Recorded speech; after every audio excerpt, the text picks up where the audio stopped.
munsi w'ejo igenekerezo rya 16 ruheshi mu gihugu kibanyi cy'u Rwanda aho bitanya kinama military academy iri mu karere ka Musanze kakaba karere kamwe mu turere dutanu tugize intara y'uburaruko bw'iki gihugu. Muri no shuri rya gisirikare habereye ibirori byo gutanga impamyabushobozi ku banyeshuri baba officiers baturuka mu bihugu bitandukanye vya Afrika harimo Rwanda, Kenya, Burkina Faso, Uganda, Ethiopia, Central Africa, Botswana, Gambia, Eswatini n'ibindi.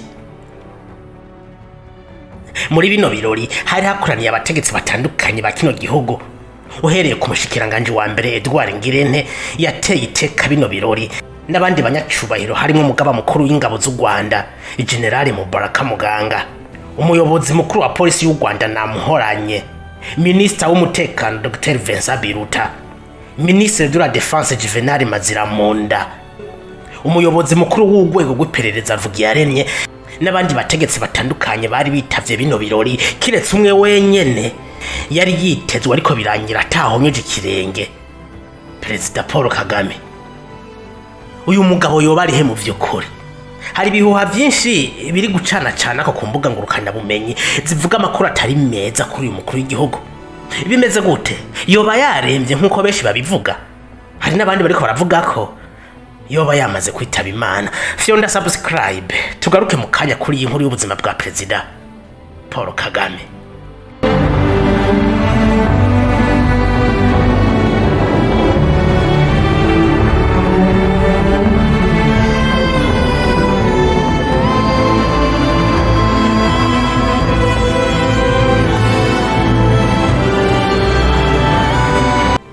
Kutaboneka kwa Perezida Kagame mu birori byo gutanga impamyabushobozi ku ba officiers b'ibihugu bitandukanye vya Afrika byakwiragije ibihuha byari bigize iminsi bica ku mbuga hwaniro ko uyu mukuru w'igihugu yoba gwariye mu bitaro byo mu Budage. Ibi birori byari bitegekanije kuba kwigenekerezo rya 11 ruheshi ariko byungururizwa kwigenekerezo rya 16 ariko n'ubundi Kagame ntiyabaye akihaboneka. Kigali n'agacerere konti ya Twitter ya Perezida Kagame yakunda kuba updated nta gikakaza kuva kwigenekerezo ya 3 ruheshi ariko nubwo biruko nta tangazo rya guverinoma y'u Rwanda ryemeza canke rihakana bino bihuha riraje habona. Perezida Kagame atwaye igihugu cy'u Rwanda guhera mu mwaka wa 2000 mu mwaka weze wa 2024 yatorewe ikindi kiringo ku majwi arenga 99 kwijana. Imwibwirizwa shingiro ry'u Rwanda ingingo y'105 ivuga ko mu gihe umukuru w'igihugu atakiboneka canke atakibashije gukora amabanga yiwe umushikiranganje wa mbere ni wafata amabanga y'umukuru w'igihugu by'agateganyo. Ibi bivuze ko umushikiranganje wa mbere Edouard yohita musubirira ku mwanya w'umukuru w'igihugu. Ariko hampande y'ibi bihuha hari n'abandi bavuga ko woba ari umukino wa politike mu rwego rwo gukwepa gusinya amasezerano ategekanijwe hagati ya Leta Zunze Ubumwe za Amerika, Repubulika Iharanira Demokarasi ya Kongo hamwe n'igihugu cy'u Rwanda. Aya masezerano Leta ya Kigali ibona yuko ko bari gutsindwa muri iyi ntambara y'akarere imaze iminsi itari mike. Igihugu cy'u Rwanda cagirizwa gushigikira umuhari M23 gutera Leta ya Repubulika Iharanira Demokarasi ya Kongo. Kino gihugu cy'u Rwanda acafatiwe ibihano n'ibihugu rutura gushikanaho Perezida Kagame akibura abanyarwanda ati abanyarwandakazi tugiye gutubika umukanda. Bimwe mu Giswahili bita kufunga mkanda. Kufunga mkanda mnajua? Unafunga mkanda ukwitegura niho kwitegura inzara kugira ngo ipatare wambaye itagwa hasi kubera ko washonje. Hampande y'intambara y'amasasi iri hakurya ya Rubavu hari indi ntambara benshi batabona Perezida Kagame ari kugwana ni intambara ya diplomasi aho Perezida Tshisekedi yamuteje ibindi bihugu rutura harimo na Leta Zunze Ubumwe za Amerika. Kwigenekerezo rya 29 mu kizino mwaka i Washington muri Leta Zunze Ubumwe za Amerika hasinywa amasezerano yateye ubwoba Kigali.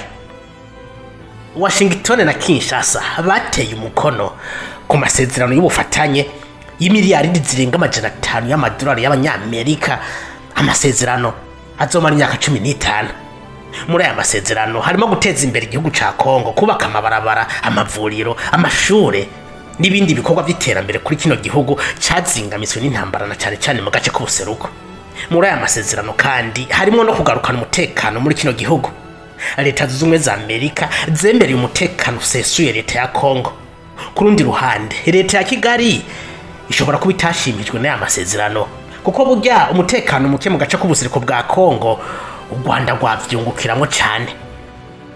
Amaraporo atandukanye ya ONU atunga gatoke kino gihugu c'u Rwanda ko cagiye kironka ubutare bwinshi buciye mu nzira zitemewe n'amategeko kuva mu mwaka w'igihumbi kimwe n'amajana 1994.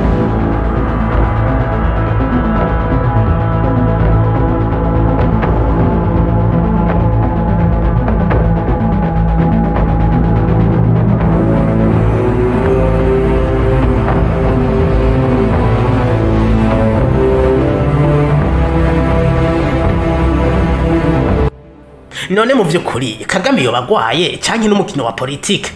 Mu gihe ata makuru yizewe aturuka mu nzego z'ubuyobozi arashirwa habona ku vyerekeye ubuzima bwa Kagame, nta numwe ashobora kwemeza ko agwaye canke ari muzima.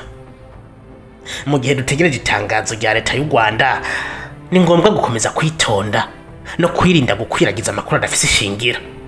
Nkwibutse gufyonda like na subscribe, tuzosubire mu yindi video.